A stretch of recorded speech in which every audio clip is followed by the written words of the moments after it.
Ang Ginoo manaa kaninyo. Manaw sa kanimo. Ang Santos nga Ebanghelyo sumala ni San Marcos. Hingayaw ikaw, O Ginoo.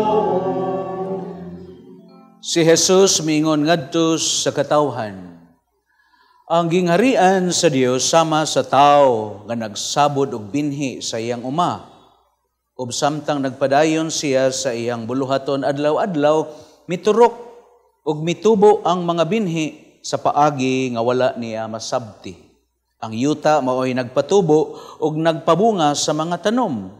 Mao'y muuna ang linghod nga punuan, niya mosunod ang iyang uhay. Ug unya ang busok nga mga lugas. Og inig kahinog na, galabon kini kay ting-ani naman.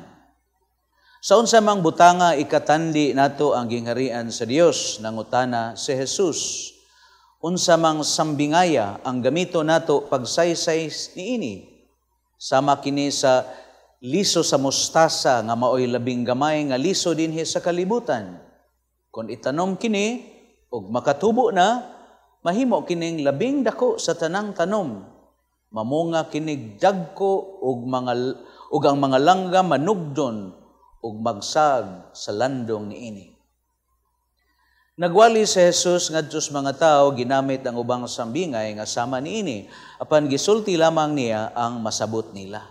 Wala siya gisulti kanila nga wala ipaagi sa mga sambingay apan kun ang iyang mga tinun-an lamang ang kauban niya, iyang isaysay kanila ang tanan. Ang Ebanghelyo sa Ginoo.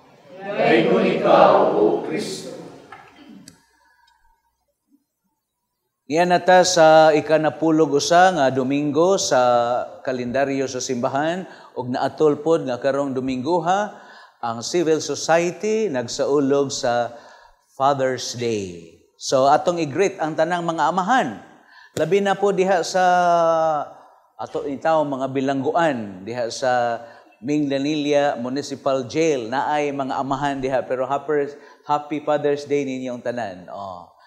Wala na ko'y utang ninyo kay gigreet na tamo. Og sa mga preniso pod nga naa sa atong provincial jail og sa city jail. Gali na ako'y pag-umangkon dihang napriso si Brian Alda. Pag-ayo-ayo diha dong. Pamasin pa inigawas nimo, mabuutan na sad ka. No? Og salamat nga ang atong mga kaigsuonan kanunay gyud diay pod silang nagdunot ani.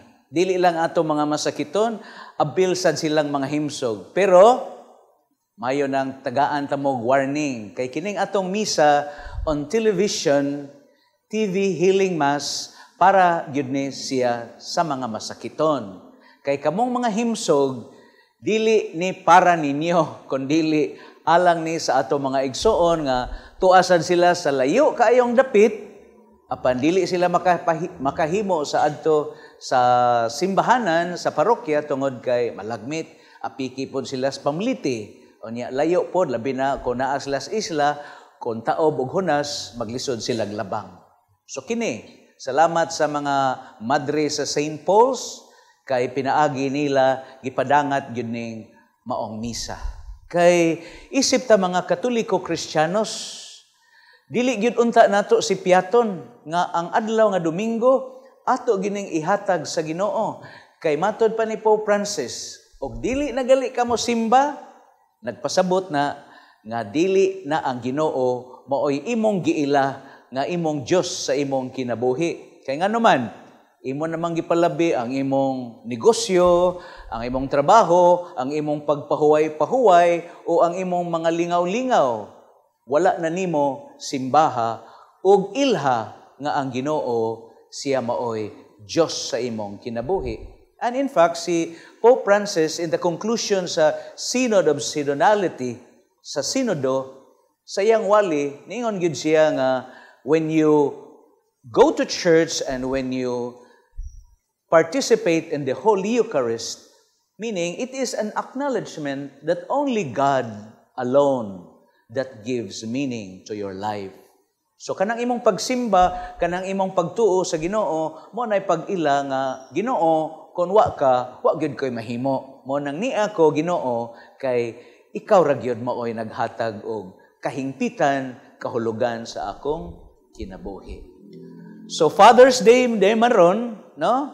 Kamong mga fathers nga niya ron din nga nagnunot og kamong niya sa atong mga cameraman, mga amahan mang tingali ni sila. Angay ninyong mahibaluan nga kamo haligi, pillars of the family. Kung si mama maoy light of the home, apan si papa maoy haligi sa panimalay. Pero dihay usa ka bata ningon sa siyang papa, nakadungog man ko pa nga si mama suga sa panimalay, pero unsa man gid ka? Ang papa pod tingali iya batang gijok-jokan ayang anak ningon siya, ako'y tigpaong sa suga. Niya ang ugangan unsam na sila? Anay sa panimalay. Masukmagan yung kaanig, human ani akong misa. Pero my dear friends, since today is Father's Day, so tagaan sa nato gamayng pagtagad niya, ato lang pong ipasibo ang atong mga pagbasa karong Domingo sa pagpasidungog pod nato sa atong mga amahan. So what is a father nga siya giisip nato nga pillar of the home? Kinahanglan ang usa ka amahan do na gyud siya pagtuo. Pagtuo nga iyag yung gipadayag diha sa iyang kinabuhi. Labi na faithfulness to his promises as a husband, as a father to his family. A father must always be available. Di na mahimo nga wa ka diha. Kinahanglan ang imong presensya. Kay labing tinuod ang atong mga bata ron, wa biya magkinahanglan lang sa atong mga kwarta, sa atong ihatag nila, kundili ang atong presensya. Availability nga naata uban nila nga sa dihang higayon nga nangita sila sa atong presensya. Ang amahan kinahanglan nga siya truthful, dili mamakak, dili bakakon, matinud-anon, mga igsoon. And a father must always be humble. Amahan tuod ka, pero dili ingon nga ikaw labaw sa tanan, kundi labaw pa nga magpaubos ka sa imong kaugalingon. A father must always lead by example, not by words. Ang imog yung kinabuhi, mao'y mayong ehemplo. Mas labi mang mo pilit, nga mas mo ikatagik yun. And it will be carved in the hearts of your children and in their family kung ang imong mga buhat mao'y imong gipasulti. Matod pa sa atong gobernadora, buhat mao'y pasultion, mga igsoon. A father must always be reliable in everything. No? Sa to pa, ang amahan, hala, kumbati gyud tamas ginhawa, nga sa kanunay, kadangpan gyud ka sa imong mga anak, sa imong mga asawa, o sa mga tao nga gipiyal kanimo, isip ka o sa kaamahan. So mga igsoon, ngining napulog usa nga Domingo sa tuig sa simbahan, ang atong mga pagbasa, bahandianon gyud kaayo nga kini makapatubo sa atong kinabuhi sama nga ang tanom dili nato mamatikdan nga ang liso sa hinay-hinay, no? Nitubo siya og nahimo siyang dakong kahoy og nga sa iyang pagtubo nakapamunga gani nakahatag kinig landong sa mga langgam.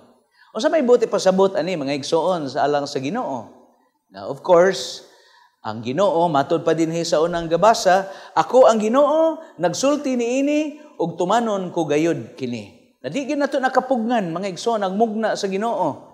It's really of course mysterious, dili gyud ta makatugkad apan ang labing importante nga ang saad sa Ginoo iyag yung tukuron ang iyang gingharian dinhi sa yuta paingon sa langit. And we are thankful that this year the Holy Father declared our year of prayer, no? Mga igsoon. Aron nga sa sunod tuig atong sa ulugon ang jubileum diin ang atong Santo Papa ang tema nga iyang buot nga itanyag kanato mao ni Pilgrims of Hope. Kita nga mga magtutuo, mga nagpapanaw ta nga puno ka ita sa paglaom. Ug kining atong mga pagbasa ron maoy makapalig-on nga dili ba ta anugunan, dili ta magmahay nga sa atong kinabuhi ron, hinay-hinay naning kamot gyud ta nga atong gipuy-an ang atong pagtuo. Do not get tired of doing good. Kay maunay imong tawag isip usa ka Katoliko Kristiyanos. Wa tingali nakakita sa imong mga maayong binuhatan. nga gipakpakan ka o unsa man giday ka, pero daghan kay mga tao nga natandog. Nga wa lang ka makamatikod, pero nakatandog og natandog og sila usab nahimong nagbag-o sa ilang kinabuhi tungod ikaw nagpabilin nga matarong, nagpabilin nga ikaw inadlawng tanan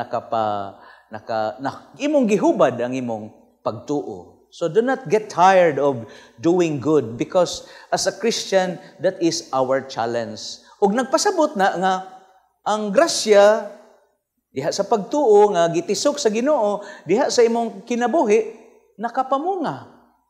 Sa katinga sa matinga-tingalita, no? Apan usbon ko walay dili mahimo sa Ginoo.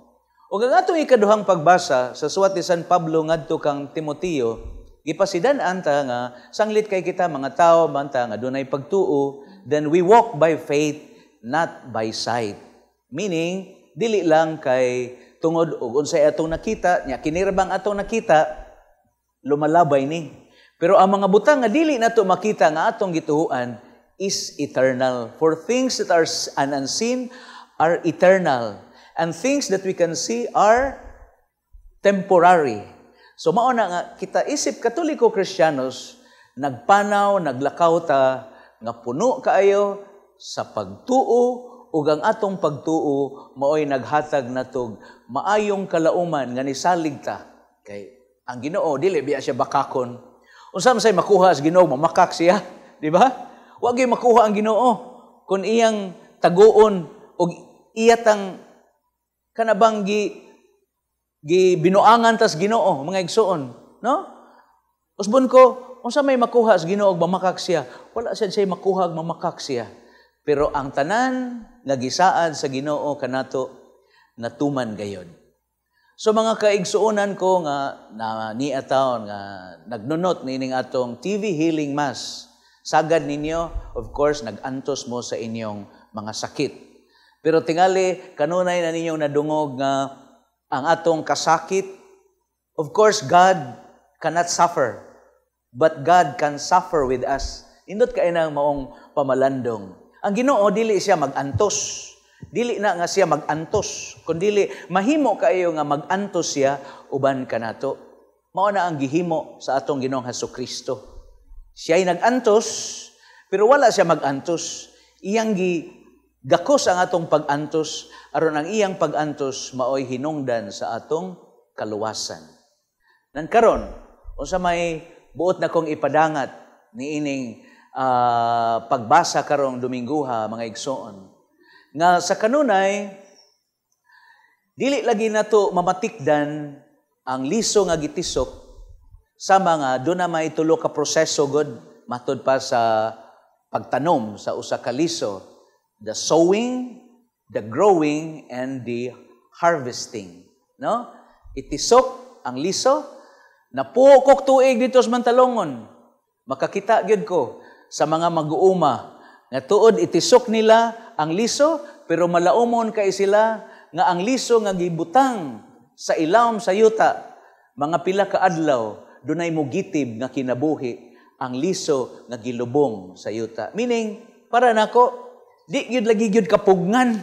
You cannot avoid, you cannot stop the grace, the power of God. Kay maumay yoy saad sa Ginoo nato nga iyag yung pahitabuon ug tukuron ang iyang gingharian dinhi sa yuta. Ug hinaot pa unta nga ang atong pagtuo maoy dakong sukaranan nga we belong to the kingdom of God. And what is the kingdom of God? Mga igsoon, it is the kingdom of peace, love, justice, and in fact, maunay gipamahayag kanato diha sa suwat ni San Pablo nga iyang gihatag kanato ang bunga sa Espiritu Santo, the fruits of the Holy Spirit. Meaning, bisan karon makasinati na ta nga nakapamunga na ang Ginoo siya nga diha sa atong kinabuhi nga mao ang Espiritu Santo. Gisangkapan na biata, gitagaan na biata sa gasa sa Espiritu Santo. Ug makita nato nga nakapamunga ang liso nga gitisok diha sa atong kinabuhi nga mao ang gasa sa Espiritu Santo kunaan ni sa atong kinabuhi ang kalinaw, kaangayan, gugma, kamatinud-anon ug diha sa kinabuhi nga kanunay tang atong gipili gyud ang pagkamatarong.